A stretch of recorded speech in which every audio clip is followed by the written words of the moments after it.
And this is the second edition of the week here. So you already know what we're going to talk about, but we will get into it. And I can see someone in the back of Matt Selz at the Selzman is excited for what we're going to talk about in today's show. So, Matt, I know there's a four-legged friend behind you who's pretty excited about what we got to talk about. But first, how is everything going for you?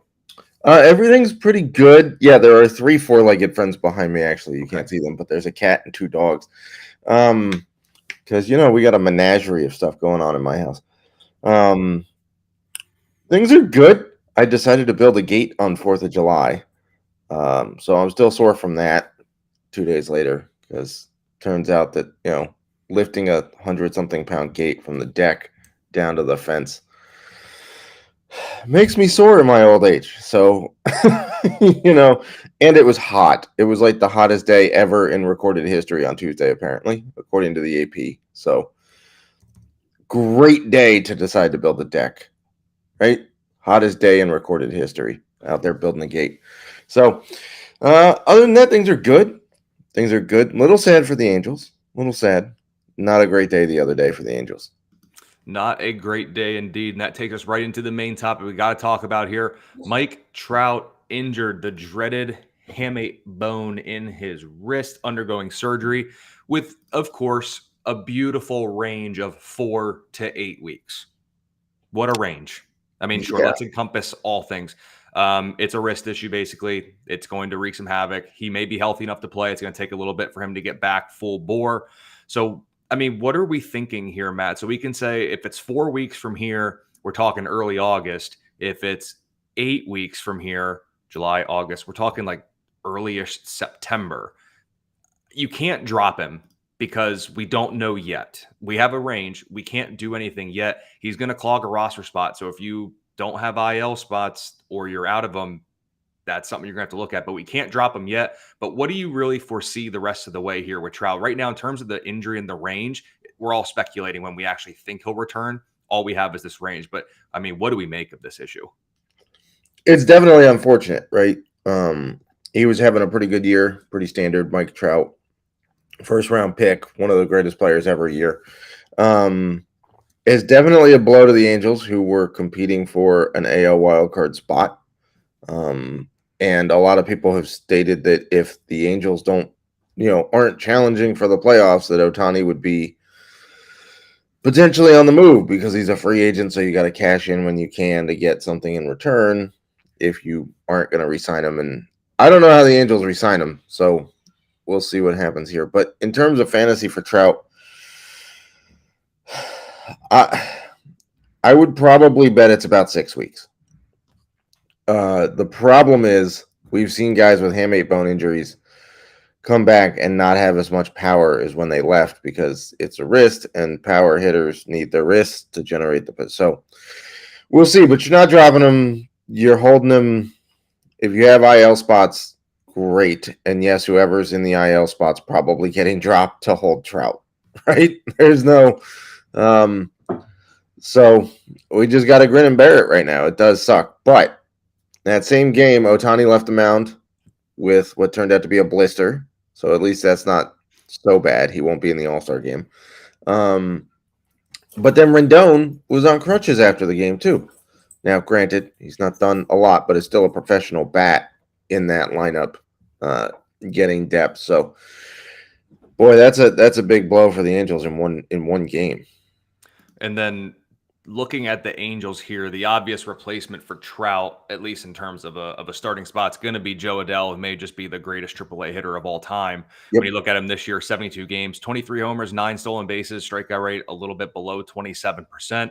Pretty good by his standards. And I mean, what is Joe Adell worth anything more than a speculative ad? Because we've seen him come up, all the potential in the world. But I mean, last year across 88 games, he had a strikeout rate near 38% and only hit 224. And this year, in very limited sample, striking out a third of the time. I'm not going to hold that against him because it's, in terms of his total number of at bats, we're not even on the third hand yet. Right. The sample size is so small, but we have a decent little runway here prior to this year, 161 games. So like a full season, striking out over a third of the time. So obviously all the tools and potential are there for Adell, but is this the time that we're finally going to see it? I don't know. He's like the Angels version of Jarred Kelenic, right? All of the tools in the world. When Adele was coming up as a prospect, he doesn't count as that anymore, obviously. He had tools that were similar to Mike Trout. The Angels were getting super excited. They might have 2 5-tool outfielders in the middle of their lineup that could hit for power and speed and average and play defense. And that hasn't panned out for Adele. I don't know why. He looks phenomenal at AAA, and it's not like he plays in a park that, I mean, sure, it's the PCL and it's Salt Lake City, but it's not, it's not Reno, it's not Albuquerque, it's not El Paso, which are all known to be massive hitters parks. So if you absolutely need depth at outfield, speculatively add him, but if you're actually playing a guy that you would drop for him, don't drop that guy for Adele. Just let somebody else try to figure it out. Yeah, if you're hurting, I think you can go ahead and take the swing, because here's the thing. If you're at a point where you are considering adding Joe Adele, if he does come up and hits 220 with a 35% strikeout rate, he's not really hurting your team. Because if the fact that if you're considering picking him up to starting him over somebody, means it's at least even money. Better. Yeah, it's at least even money, right? So yeah, if you're going to have a guy go 225 with 34% strikeout, it might as well be a guy who has talent and potential like Joe Adele instead of some other, fodder on your team that you could just drop with no problem. Exactly. That's been the argument for why you should roster Jarred Kelenic for like 4 years now. Of course. And then listen, I got to do it, Matt. I don't know where you fall on the spectrum here in terms of this particular question, but I gotta ask, the injury to Trout. Yes. Ohtani's got his own little bit of issues here, but I'm not really worried about a blister and a cracked fingernail. That's a day's thing, if at all, and the break's coming, so he'll be fine. Yeah. Anthony Rendon, he's hurt now. He'll play a couple games, may get hurt again. Does the injury to Trout do anything in your mind for Ohtani's chances of being dealt at the deadline? Listen, I gotta ask. I gotta ask. So the deadline is August 1st. Right. They are still within striking distance of an AL wildcard spot, if I'm not mistaken. Right. I can remind myself of the standings here real quick. As far as I'm aware, yeah, they're 4 games out. They got to leapfrog Boston and Toronto to get there, which is, by the way, impressive that Boston is still in that spot, as much crap as they've taken this year. I ultimately think that Ohtani is dealt, because here's the thing. How do you afford Shohei Ohtani if you're the Angels? You have $300-something million tied up in, or something like $30 million a year tied up in Rendon, right? You have $400 million given to Trout, if memory serves, right? Wasn't he the first one to crack the $400 million deal? Mm-hmm. I think you're still paying Pujols, if I'm not mistaken. Like, I think there was deferred money there for some reason. So, like, you've got 2 dudes, right? Clearly, it's not working with the 3 of them together on the field at the same time. Ohtani, I saw a tweet the other day that a reporter asked a major league GM, if 11 years, 550 would get the deal done for Ohtani, and he goes, the GM said that's way too low. So unless the Angels get a massive hometown discount of sorts, because obviously he's from Japan, but it's the only team he's played for, are you really assuming that the Angels can afford to pay Trout and Rendon and Ohtani a combined $1.2 billion? And then, by the way, go fill out another 23 roster spots? Probably not. I mean, because here's the other thing, too, with Rendon. If we're just purely speculating, if they try to deal him, I don't know who would want to take on that deal.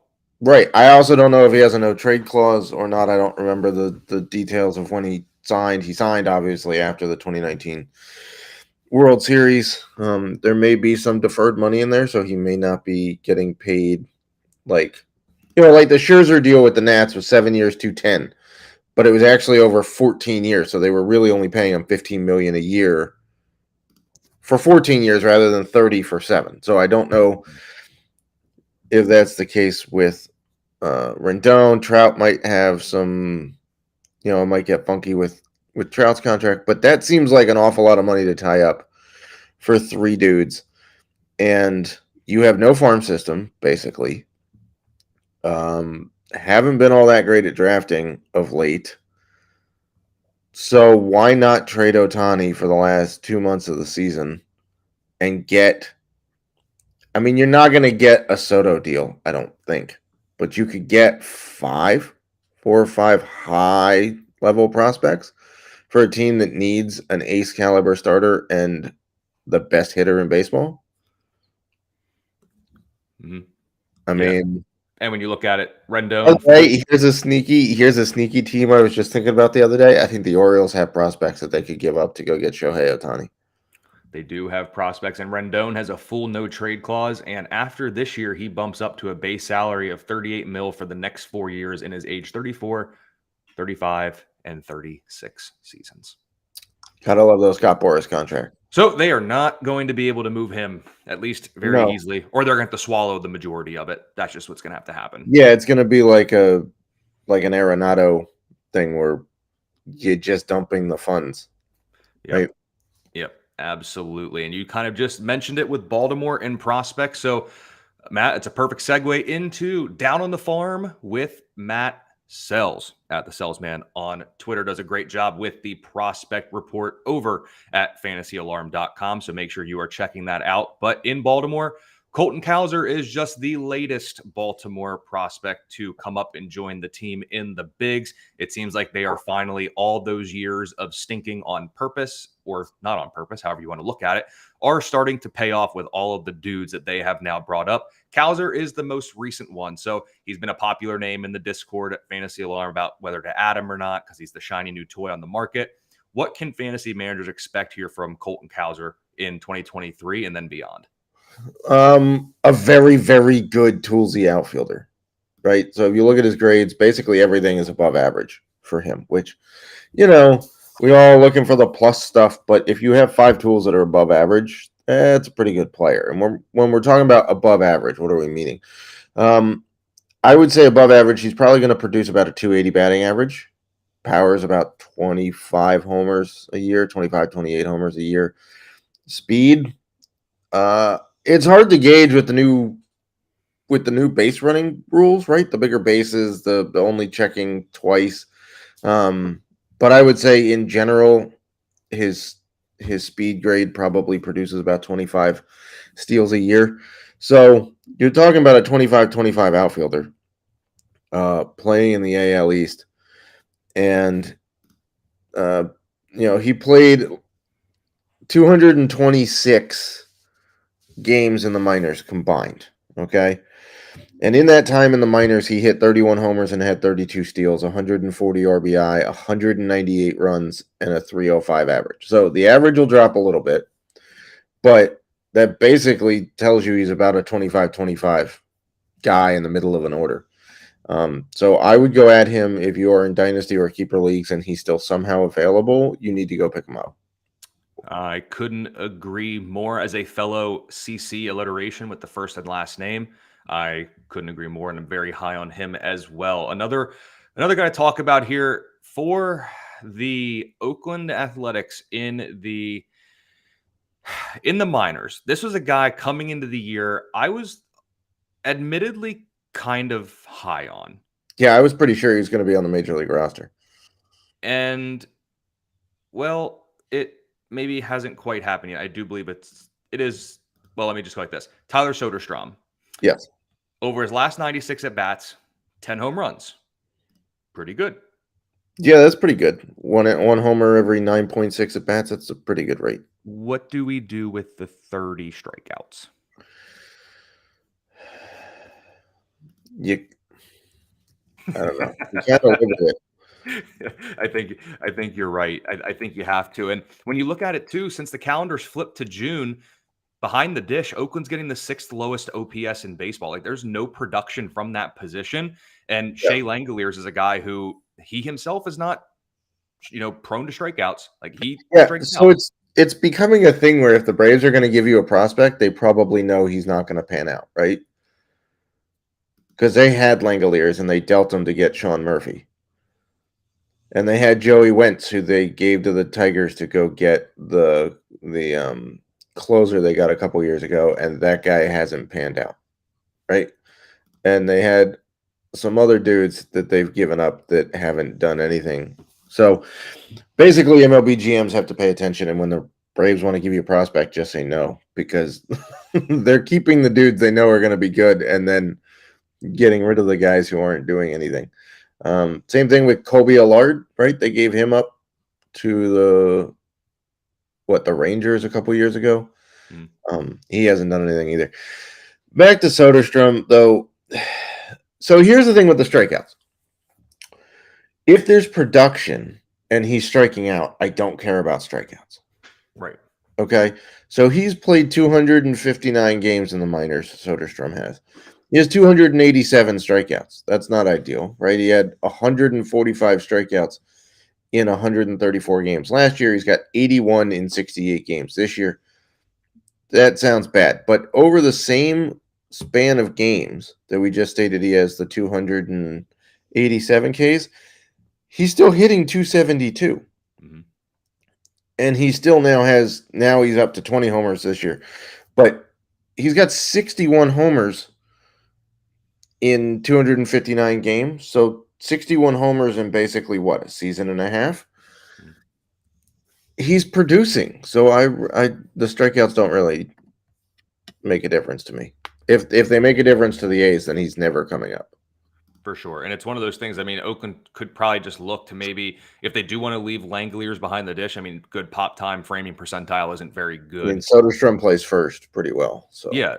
And I mean, they can move him around. Like, I don't think there's anybody in that offense. I mean, I understand Ryan Noda has had some spurts this season. And I mean, Seth Brown, you're in it for the home runs or strikeouts. But I mean, Soderstrom's good. Like, at the very least, let him play first. And then if you still want Langoliers to primarily catch, just throw Soderstrom back there every day where Langoliers needs a break. Like, who's their backup catcher? Is it still Manny Pena? That's an excellent question.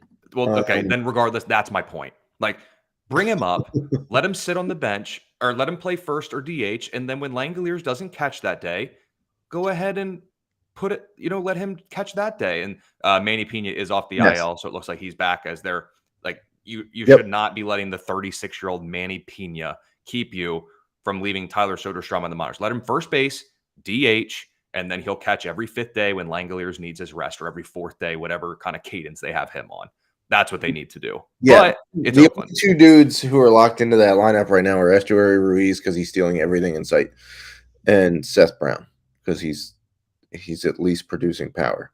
Yeah, and I'm okay leaving Ryan Noda in there. Like, I'm cool with him being like that next tier. But after that, like, there's not a single dude we're fighting for. Yeah, Brent Rooker, that was fun for those couple of weeks. Yeah, the post hype guy. Yeah, yeah. So it is over for him now. And then the last down on the farm segment we talked a little bit about Colt Keith, and I just want to bring his name back up, Matt. I got to do it. Promoted to AAA, hitting .440 with a .720 slug, 2 homers and 1 stolen base in 7 games. So let me ask you, because I believe the last time we talked, you said 2024 was when we would see Colt Keith. Are we sure we don't see him at all in 2023? The promotion we weren't expecting, to be fair. I mean, we knew it would happen before the season's end, but maybe not quite as soon as it had happened. Yeah, they definitely jumped him to AAA a little sooner than I thought they would. Not that he didn't deserve it. He did. I've talked about him, three times now, and I wrote him up in the prospect report. There's a chance, I guess, the old September call-up thing happens, but remember, September rosters are only 28 dudes. They're not like 40-man rosters where you get free MLB time for every prospect in your minor league system, right? So, I don't know. Granted, it is a very good start at AAA for sure. However, one thing to keep in mind with AAA schedules now is that they play the same team for an entire week, right? So they show up, they play road series for like 6 games, like usually Tuesday through Sunday. Then they travel Monday to either their next road series or a home series. They play that same team for the next 6 games. And then it was the way to cut down travel costs and whatnot. So if he played all of those games against the same team, there's a shot that he levers a few times, and that helped the numbers, right?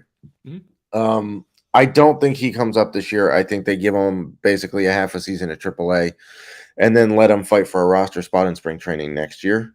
I do think that it shortens the time in the minors next year, right? I think there's a shot he breaks camp with the team next year, but there's zero reason for the Tigers to call him up now. Just it's a lost season. I frankly enjoy watching AJ Hinch have to struggle in Detroit. And with Colt Keith, I agree. It's probably not going to happen this year. But for what it's worth, Detroit is the 4th lowest team OPS from second base this season, and the league worst mark at third base. But again, it's a lost season. There's no point to start his clock. And next week, we'll record the first edition of next week's podcast on Monday. We're going to do an hour episode instead of our normal half hour because we're going to talk about the first round of the draft. Let Matt break it down. So, Matt, a little preview for that. I don't even need much analysis here. This is just a simple take your pick here. For the first 2 picks, are we getting Skeens and Cruz, then Skeens, or is it going to be another pairing at the top of the draft? Because there's a lot of stuff going around right now that Pittsburgh's going to go below slot to try to save money for a later spot. So what do you think ends up happening 1-2? So this is an interesting question, Colby, because you are a Pirates fan who have the number 1 pick, right? And I am a Nationals fan who have the number 2 pick. And last year, your Pirates stole Tamar Johnson from my Nats, who I really, really wanted. I mean, I like Elijah Green. He's kind of a hit or miss guy if he can figure out how to hit a baseball. So personally, I would enjoy anything that allows the Nats to take Paul Skeens at number 2. if that means the Pirates take Dylan Cruz or they take maybe a high school kid who you might get a little cheaper, maybe. Although I would think that a college kid would take less money to buy out of a commitment than a high school kid. But whatever gives the Nats Paul Skeens at number 2 is what I'm happy with because that's that's who I really want. Fair enough. And over at fantasyalarm.com, check out Matt's prospect rankings. And then, of course, next week we'll be breaking down the first rounds of the draft just to kind of see what goes down and talk about it there. So, Matt, just a quick little segment here. I want to talk a little bit about the All-Star game with the Home Run Derby coming up. We got the brackets announced. So let me just ask you kind of first things first. Anybody that you have on your fantasy team, if you know that they're competing in the Home Run Derby, are you worried about their production in the second half? Like this kind of seems like the Madden curse that's kind of been debunked a little bit in recent years. So are you wary of when you see your players get in the Home Run Derby? Are you like, crap, maybe it's time to look to deal these guys? Or do you think that's just folklore? It's a narrative. I used to be concerned, but the last few years, I think it's been a little different. I'm not as concerned now as I was previously. Also, if your guy has had a little worse first half, but still made the Home Run Derby, I actually like it as a way to find the stroke. We've seen Juan Soto do this in previous years. The year that he won the Home Run Derby, it actually propelled him to a bigger second half because he found his stroke that he was missing. So I'm not as concerned as I used to be now. Yep. And then so we've gotten the matchups here. So I'm looking at them over here. Luis Robert versus Adley Rutschman, Pete Alonso, Julio, Mookie Betts, Vladdy Jr., and then Adolis Garcia and Randy Arozarena. So, Matt, 2-part question. What is your favorite first-round matchup, and who do you think takes down the Derby? I think it's the 4-5, the Battle of the Cubans between Adolis Garcia and Randy Arozarena. Both of those guys can get very hot and hit bombs like real big homers. And the flair coming from that matchup, I feel like is going to be fantastic. So I'm going to go with the 4-5. That's my favorite first round matchup. As for who I think wins it,